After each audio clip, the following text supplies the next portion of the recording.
Tanawwa'at, bermacam-macam jenis amalan, ajnas, jenis. Jadi jenis itu dari bahasa Arab. Jinsun, jins. Pakai jeans nggak Pak? Itu beda lagi ya. Jeans itu bacanya ya.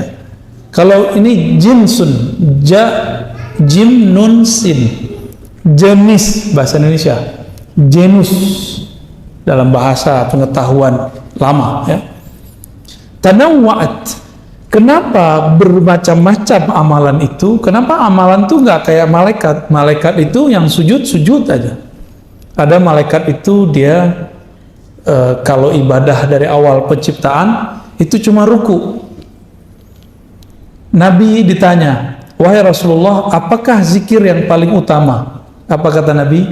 Zikir yang paling utama adalah yang paling utama dibaca oleh malaikat di langit. Subhanallah wa bihamdi, subhanallahil azim, yang tadi Bapak baca ya. Subhanallah wa bihamdi, subhanallahil azim. Jangan pakai terjemahan, pakai makna dari saya. Subhanallah, sungguh hebat engkau ya Allah. Wa bihamdi, engkau maha terpuji ya Allah. Subhanallah, subhanallah bihamdi, subhanallahil azim. Sungguh hebat engkau ya Allah, engkau maha agung ya Allah. Itu maknanya. Kalau kita menerjemahkan maha suci, kayaknya ada yang perlu disuci-sucikan. Emang Allah butuh disucikan? Enggak. Jadi terjemahan ini kan terjemahan masa lalu. Abad-abad tahun 1600, berarti abad 17 ya.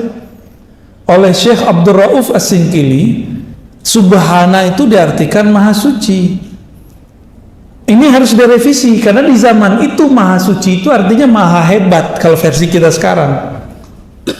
Nah, jadi harus diganti tuh istilahnya. Di zaman itu orang ngerti maksud maha suci. Di masa sekarang maha suci itu terjemahannya adalah maha hebat. Ya. Dari mana kita tahu? Bapak kalau ketemu orang Arab yang benar Arabnya, kalau dia melihat sesuatu yang menakjubkan dia bilang subhanallah, gitu. Ya. Melihat yang cantik sekali atau gagah sekali itu dia bilang subhanallah, gitu. Ya. Saking dia merasa hebat banget ini. Kok ada orang secakap ini gitu. Atau dia menyaksikan suatu kejadian yang di luar logika dia akan ngomong apa? Subhanallah. Itu orang Arab. Lain dengan Masya Allah, beda lagi. Mungkin nggak dalam semalam orang pindah kota tanpa pakai pesawat, tanpa pakai bus, tanpa pakai alat dari Jakarta ke Surabaya dalam waktu cuma sedetik. Mungkin. Tapi kalau terjadi kita bilang apa? Subhanallah, ajaib, ajib gitu ya. Ajib itu bahasa Arab, tapi ala Betawi Pak. Ya, bahasa Arab tapi rasa Betawi. Ajib. Orang Arab juga bingung, padahal ajib itu dalam bahasa Arab itu artinya aneh loh gitu. Di bahasa kita ajib menjadi luar biasa. Maka subhanallah itu artinya sungguh hebat. Saya menganjurkan Bapak Ibu kalau nonton itu yang ditonton penemuan ahli-ahli ilmuwan kita mengenai darah, hebatnya jantung, dahsyatnya otak, satu molekul di tubuh. Aduh, kalau kita lihat itu tubuh kita langsung bertasbih lagi Pak. Baik. Amalan itu banyak jenisnya karena pemberian Allah juga beragam bentuknya. Itu hikmah malam ini. Kenapa ada zikir subhanallah, ada zikir Allahu Akbar, ada zikir la ilaha illallah? Karena rahasia yang Allah mau beri juga beragam. Allah kaya atau miskin? Kaya. Karena dia kaya, maka dia ingin memberikan kita macam-macam hadiah. Bapak punya teman nggak orang yang tajir? Tajir baik hati, sering ngasih hadiah nggak? Kalau nggak pelit hati, medit. Apabila ada orang kaya, dia suka ngasih hadiah sama kita karena dia senang. Pasti hadiahnya macam-macam. Kadang ini, kadang itu, kadang ini, dan kadang-kadang surprise. Allah lebih kaya daripada yang kita bayangkan. Dia ingin kita menerima itu. Tapi Allah Subhanahu wa taala ingin kita siap menerimanya. Allah nggak butuh tasbih, kita nggak butuh. Allah nggak butuh sholat, kita nggak. Yang Allah mau dari kita adalah engkau siap-siaplah menerimanya. Itu. Kita mau kasih motor ke anak kecil umur 10 tahun. Tanda sayang atau bunuh? Ya, konyol atau hebat? Konyol itu. Allah itu ingin memberi sesuatu, hambanya tuh siap gitu. Maka anak muda nih, ya, yang suka main sosial media, nggak usah haus popularitas, nggak kuat nanti kalau populer. Ya. Orang yang menghambakan popularitas tersiksa. Kalau satu orang dislike tuh tersiksa. Ya. Ada orang ngeritik dikit, sakit hati. Kalau hamba syuhrah, abdus syuhrah, hamba popularitas. Karena sekarang anak-anak cita-citanya kalau ditanya, Dek, Bang, mau jadi apa? YouTuber. Aduh, Masya Allah. Saya kaget-kaget tuh anak-anak ditanya begitu sekarang. Dia nggak tahu resikonya. Dia nggak tahu resikonya. Orang kalau sudah terkenal dengan satu brand, dia harus memaksakan dirinya seperti itu. Dan itu sandiwara yang paling menyiksa diri. Bapak tahu orang yang nyanyi pop, yang umuran Bapak itu lupa? Ya, bukan yang di Indonesia, Kan ada tuh yang orang Palembang tuh siapa namanya? Yang pernah di TVRI terus dipecat. Bukan, masih hidup. Siapa namanya gitu? Itu kan keluarga dia keluarga musisi segala macam. Itu terkenalnya ngepop, tapi di rumah ngedangdut, Pak. Tapi kalau dia main dangdut di luar, itu merusak brandingnya. Itulah popularitas. Saya dulu pernah diundang oleh seorang motivator bersama teman-teman saya. Kebetulan waktu itu kita ngurusin lembaga dakwah. Si motivator ini ingin mengajari ustadz. Nah, bayangin coba. Hebat tuh ya. Hebat bener ya. Ingin mengajarin ustadz nge-brand dirinya. Nah, kita tuh harus nge-brand diri ya. Oh, kita dengerin aja dia main.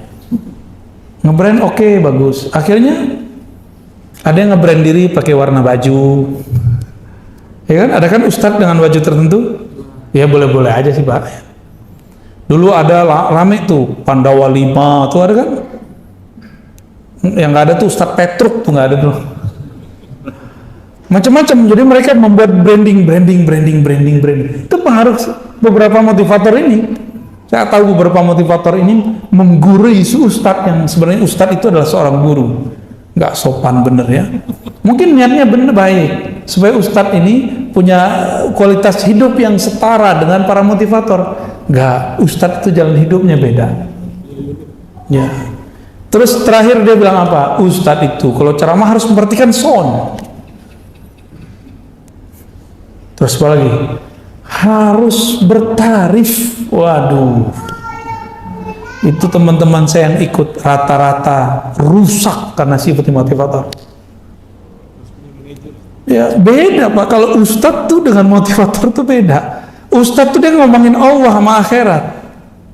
Walaupun dia butuh duit, dia nggak boleh ngomong. Ya nggak boleh dia ngomong.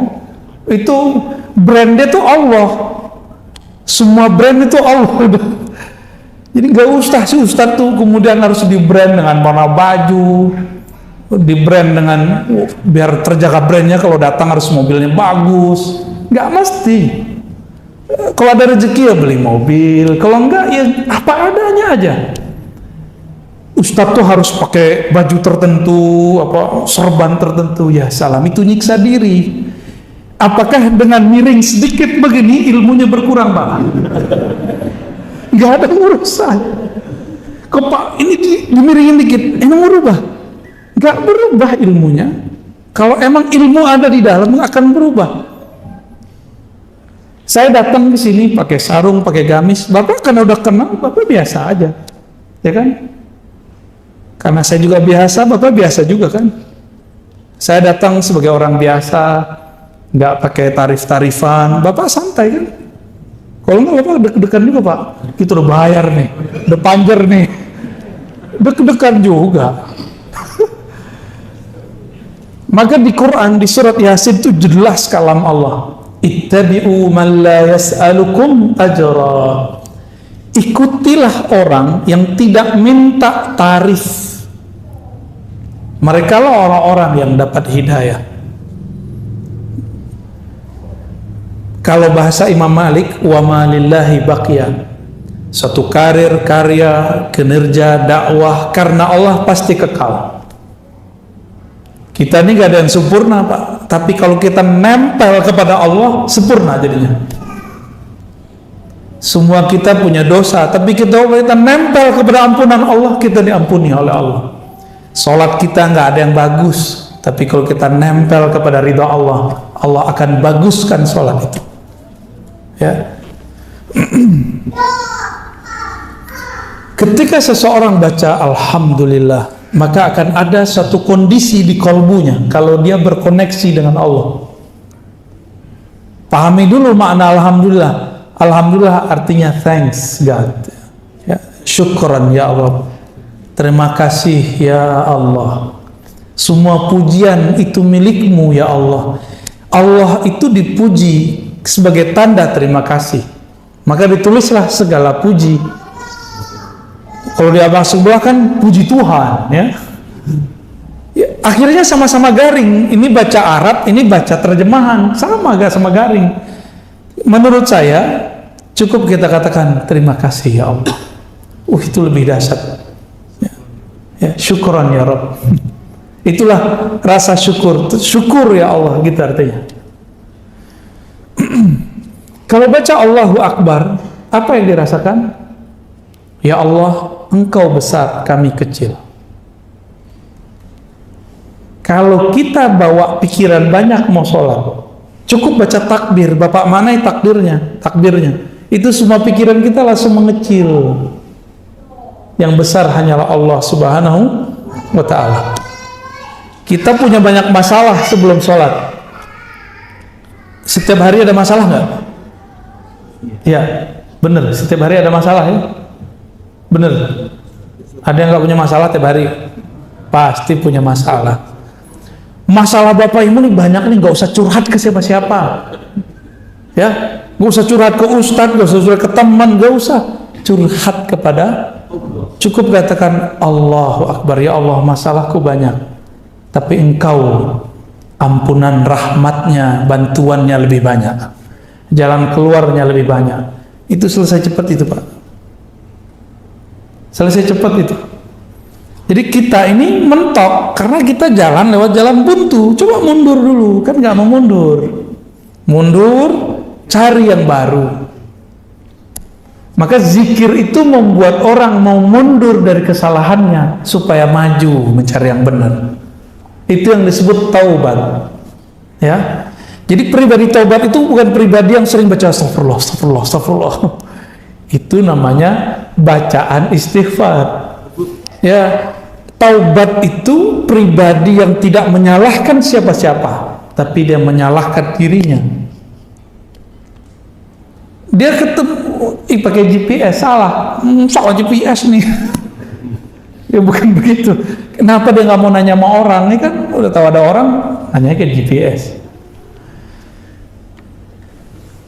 Apalagi zikirnya.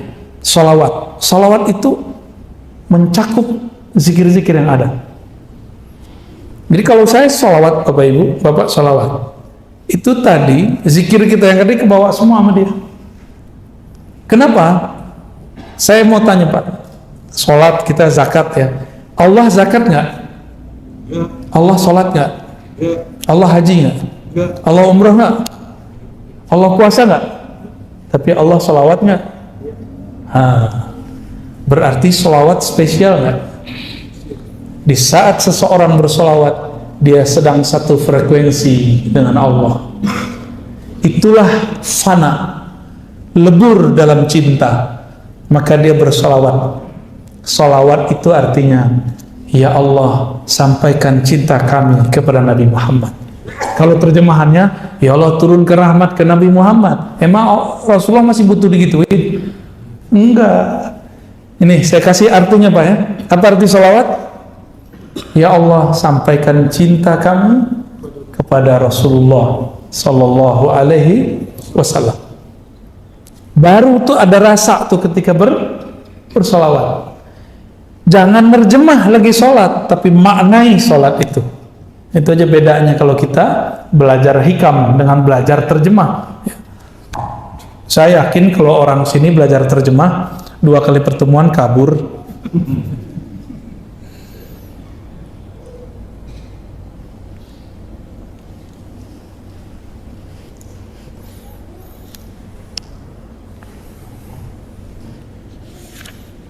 Kata pensyarah kitab ini, saya bacakan biar berkah juga ya, Imam Ibnu Abbad. Kata beliau, setiap zikir ada waridnya, ada hadiahnya. Setiap amalan ada hadiah rahasia yang tersimpan di dalamnya. Apakah warid itu? Ma yaridu 'alal qulubi minal ma'arifir rabbaniyah wal asrarir ruhiyah.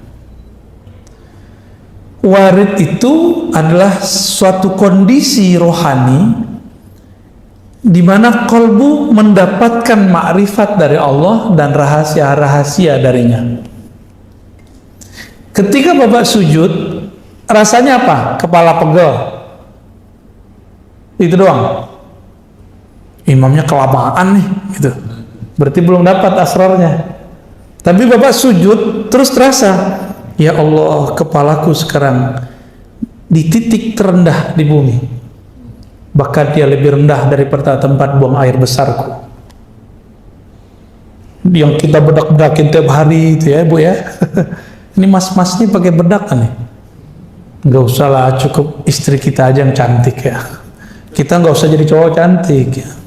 Rawat sih boleh, tapi jangan bikin riuh untuk badan sendiri. Laki-laki itu nggak usah begitu ya. Apabila kolbu kedatangan rasa, masuk rasa itu, rasa, ya Allah, kepalaku lebih rendah. Aku taruh serendah-rendahnya, bahkan lebih rendah dari tumitku. Itu Bapak kecanduan sujud, Pak. Enak sujud begitu. Terasa tuh nikmat sujud. Tapi temukan sendiri rasa itu ya. Tadi itu kunci-kuncian yang kita kasih. Jadi kalau zikir, saat sujud, itu yang kita rasakan. Jangan ngayal kemana-mana. Nabi kasih benefit. Aqrabu ma bainal abdi wa rabbihi fis sujud. Itu benefit. Sedekat-dekat hamba kepada Allah lagi sujud, ya, maka berdoalah kepada Allah. Kan begitu di hadisnya. Nabi kasih jalan kalau orang masih mau doa. Tapi sujud yang sebenarnya masih perlu doa nggak? Nggak perlu lagi doa. Sujud itu sudah di dalamnya doa, ya. Karena Nabi setiap kali memintakan syafaat kepada Allah untuk kita, Nabi sujud dulu. Dan nanti di akhirat Bapak Ibu, Nabi itu makhluk paling sibuk. Dia nggak sempat mikirin diri sendiri, nggak sempat mikirin siapa-siapa dalam dirinya. Yang dipikirkan ummati, ummati, ummati.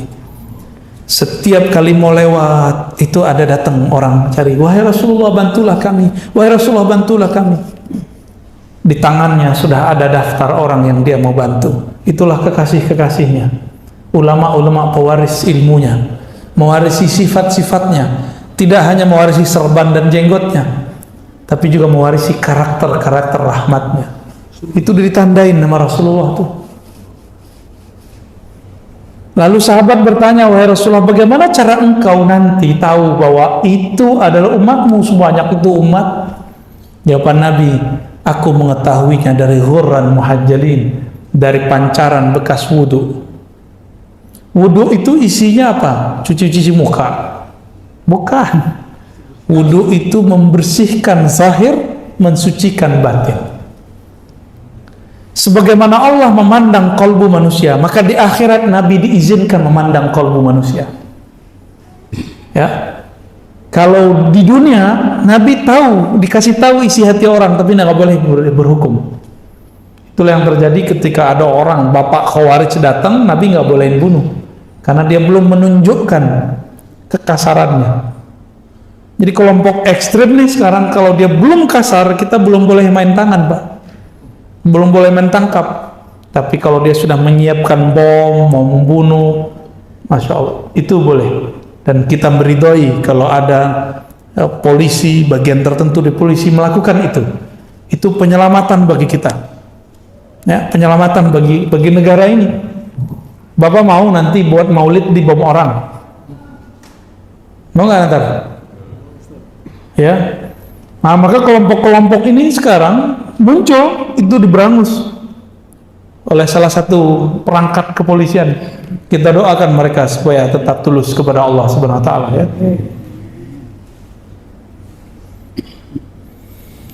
Salat ada rasa, di situ ada rahasia. Zakat ada lagi rahasianya. Ada nggak di antara kita datang ke orang susah terus ngasih langsung? Ada nggak? Kalau ada, ngerasain nggak merindingnya waktu dia berdoa?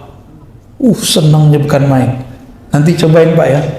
Jangan sombong ngundang-undang fakir miskin ke rumah. Itu paling nggak suka tuh ya.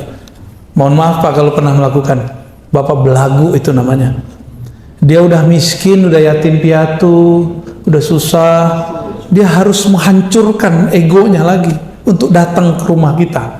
Terus kita kasih amplop, belagu amat. Kayak bakal kaya selama-lamanya aja ya. Kalau benar mau ngasih, datang ke mereka atau ajak mereka kemana. Jangan bawa mereka ke rumah kita. Kecuali Bapak mau ajak mereka, yuk nginep sehari semalam di rumah saya. Rasain nikmati nih rumah gede gitu misalnya. Kalau gitu nggak apa-apa. Datang pengen sukses, minta doa, ngasihi cuma 500.000, pengen dunia akhirat, ya salam. Apalagi hafiz-hafiz Quran, cemen amat antum, mau cuma dibayar 500.000 terus khataman di situ, ya salam ya.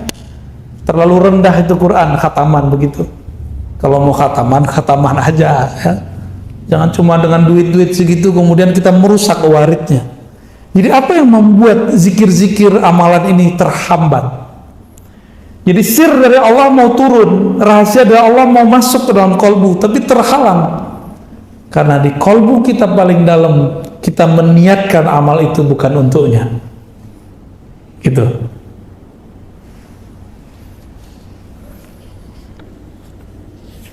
Jadi kalau Bapak Ibu ntar wiridan, udah ya, ijazah yang lama tuh simpen aja. Zikir biar kaya tuh simpen Pak.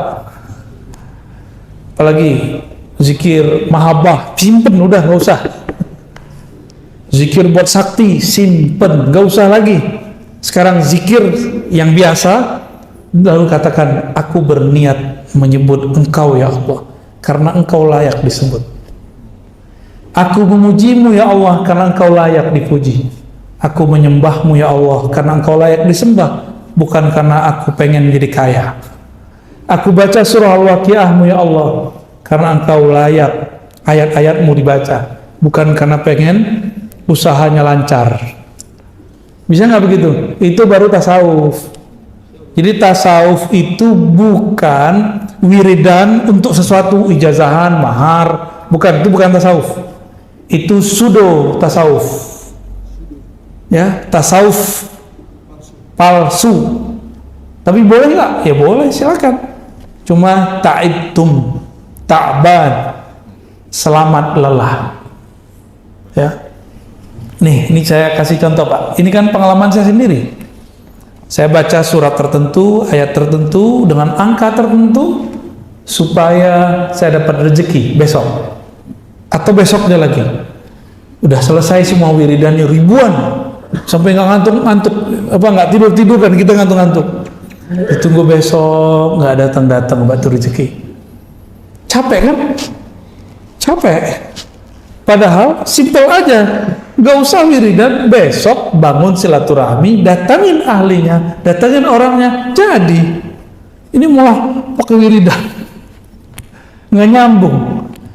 Zikir itu senjatanya murid, betul. Tapi kalau orang sudah arif, senjatanya bukan wiridan, senjatanya kenalan, ma'rifat. Ya. Kan biasanya sering tuh datang ke kiai, Pak Kiai, ajarin dong doa supaya kaya gitu. Udahlah, itu nggak usah lagi ya. Pak Kiai, saya mau merantau nih, kasih dong doa penjagaan diri. Oh, salah itu. Ya. Nggak enak itu, nggak enak. Ya. Ntar kalau mengamalkan itu kita curiga terus sama orang. Bapak Ibu yang melakukan Allah, udah jam 9 ya.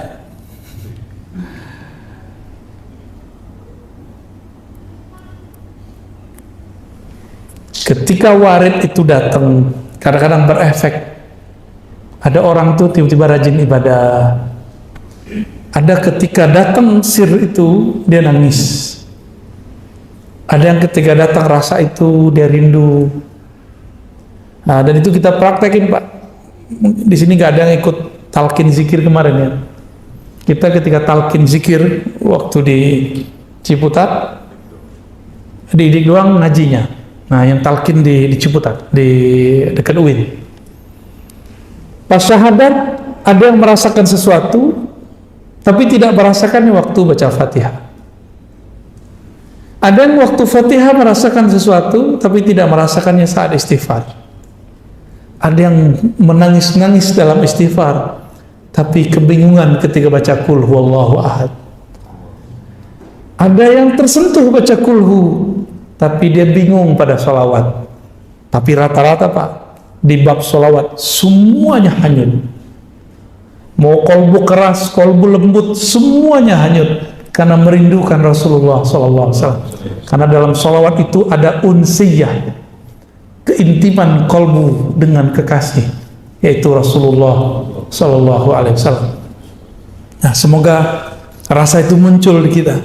Nah, ada yang dia tenggelam, rasanya hanyut dalam sholawat.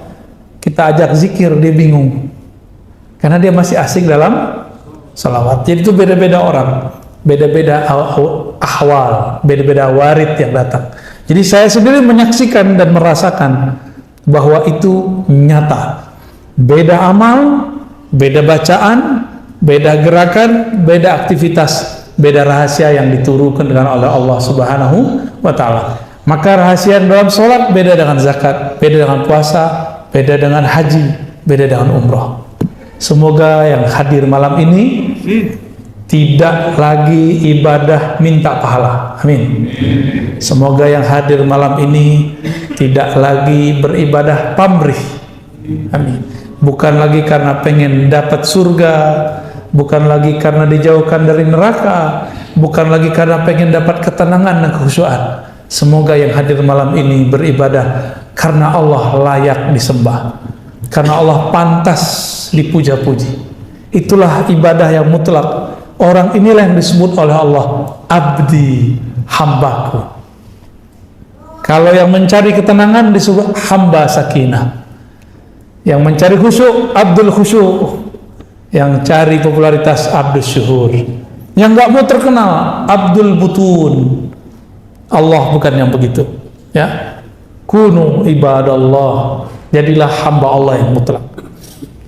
Barangkali ada 10 menit mau tanya jawab, silakan ya. Ya, silakan. Dari mana dulu? Kita kasih waktu 10 menit saja dan satu pertanyaan saja dibatasi dengan waktu.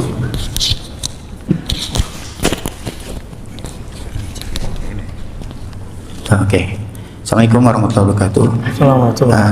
Terima kasih Buya. Semoga sehat terus Buya. Amin, amin ya Rabb. Saya anggap Buya itu adalah guru saya. Terus guru. karena saya juga nggak punya guru. Terus saya ingin menceritakan spiritual saya, Buya. Dan waktu kemarin saya udah 2 kali, dan terakhir kemarin itu berkat Buya saya amalkan sholat witir itu wajib. Pertama kali ngaji itu sholat witir wajib. Jadi sholat witir saya adalah sebelum tidur. Dari dulu kalau dulu saya amalin setelah sholat tahajud. Nah, cuma kenapa pada saat itu 2 sekali dan sekali kemarin beberapa hari yang lalu itu seperti saya itu sampai kaki gemeteran, terus bener-bener kayak orang ketakutan. Apakah itu setan? Oke, baik. Atau lagi boleh Buya? Oke. Izin Buya. Kalau kita sholat pejamkan mata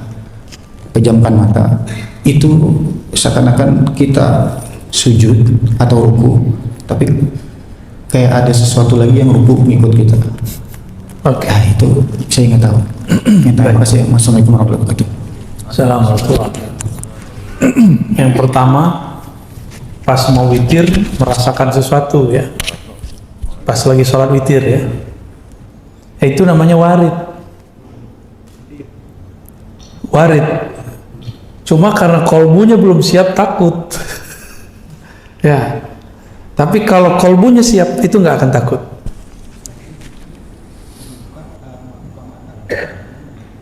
Nah ini ada tips dalam hadis Abu Daud ya, amalkan ya, supaya nanti kalau mau witir sama aja, mau sebelum tidur atau setelah tahajud sama.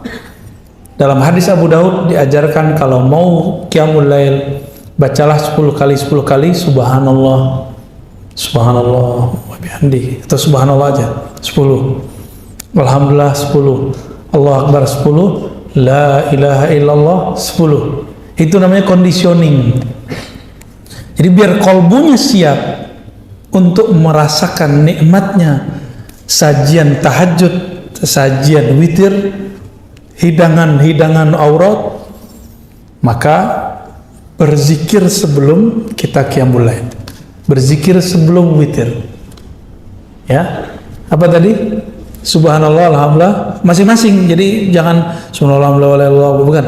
Subhanallah, begitu ya. Alhamdulillah. Terus Allahu Akbar, la ilaha illallah, la ilaha illallah 10 kali. Rasakan Pak, nanti sholatnya akan lebih stabil. Nanti takutnya hilang, insya Allah ya. Saya ijazahkan cara mengamalkannya. Tafadhal ya. Di hadis Imam Bukhari, Muslim itu ada yang versi mirip, tapi amalannya beda. Intinya sama ya. Wallahu a'lam bishawab.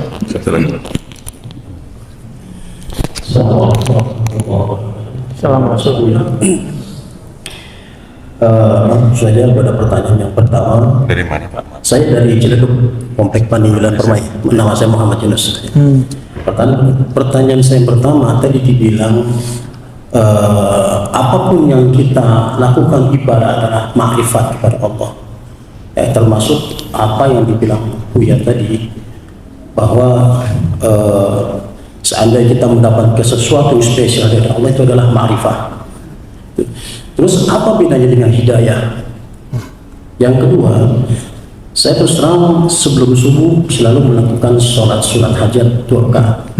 Dan lagi-lagi tadi Buya mengatakan bahwa apa yang kita lakukan semuanya ibadah termasuk sholat. Jangan pikirkan segala hajat kita, yang kita pikirkan adalah langsung saja kepada Allah. Bagaimana kaitannya dengan sunat hajat yang sering kita lakukan? Terima kasih. Assalamualaikum warahmatullahi wabarakatuh. Ya, nah yang pertamanya saya lupa malah, ingatnya hajat dulu ya. Sholat hajat itu sebenarnya diperdebatkan oleh ahli fikih. Yang ada itu sebenarnya sholat himmah. Idza hamma ahadukum, jika seseorang kamu punya keinginan, atau hamma berarti punya urusan, itu arti hamma. Hadis Abu Daud, hadis Tirmizi juga ada, tapi yang saya ingat nih hadis Abu Daud. Lalu dikatakan di situ, fa'asbihil wudu, sholatlah 2 rakaat, sempurnakan wudu'mu, falisalli rakaatain, sholat 2 rakaat. Lalu faliyatu Allah, doalah kepada Allah. Coba lihat doanya, ternyata itu doa yang kita sebut doa istikharah. Jadi doa sholat hajat itu isinya doa istikharah. Coba lihat inti sholat istikharah, bukan memaksa Allah, bukan mengajukan permintaan kepada Allah, tapi sholat istikharah, sholat hajat itu adalah menyerahkan hajat kita kepada Allah, menyamakan kemauan kita dengan kemauan Allah. Apa kata kita? Ya Allah, jika dia baik bagiku, maka jadikanlah dia milikku, dekatkan dia kepadaku, dan takdirkan dia menjadi, ya begitu.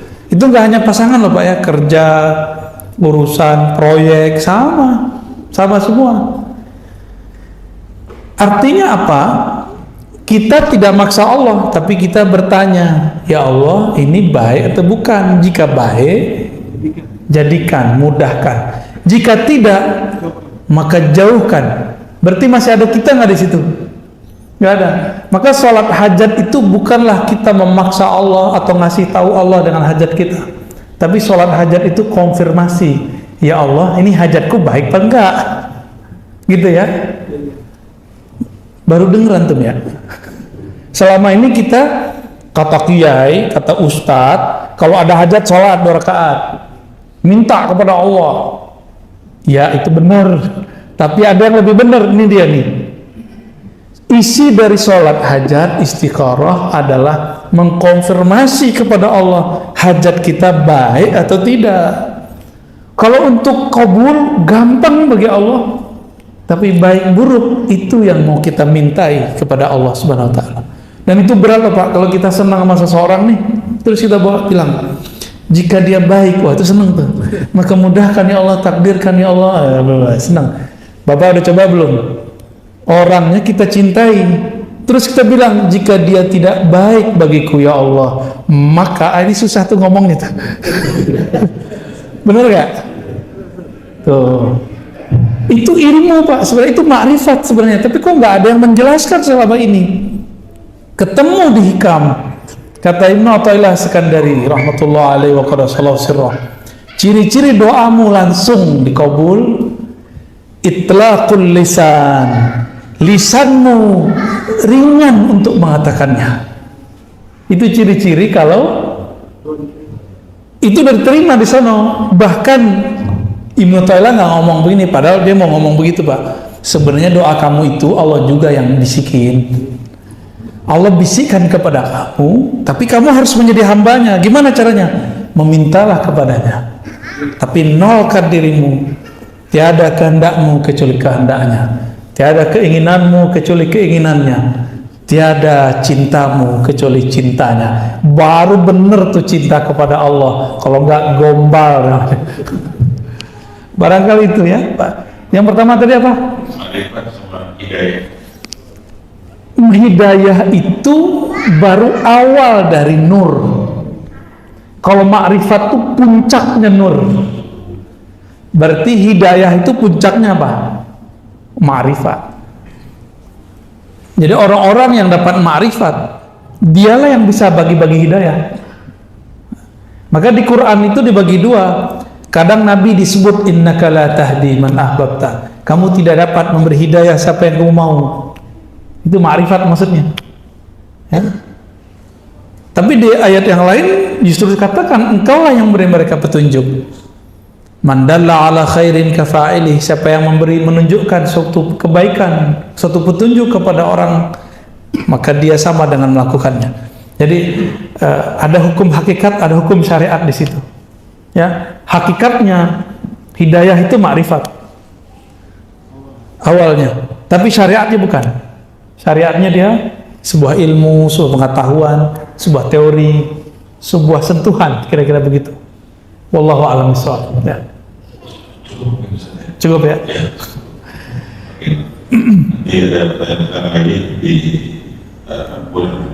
Ya. Baik Bapak Ibu yang melakukan Allah. Nah, maka lain kali kalau mau pakai kertas lebih cepat ya.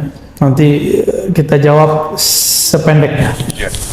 Bapak Ibu yang bukan Allah, sahabat-sahabat, teman-teman semuanya, saya yang mengajar ini bukanlah orang yang suci, bukan orang yang sempurna. Saya manusia biasa.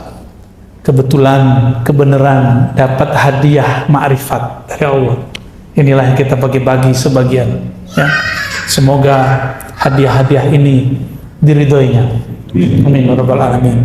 Nasallallahu al-afwa wal afiyah lana wa li walidina wa li masyayikhina wa li sairil muslimin wa ahli ahlina wa li dzurriyyatina wa li auladina wa lil muridin wal hadirin wal hadirat.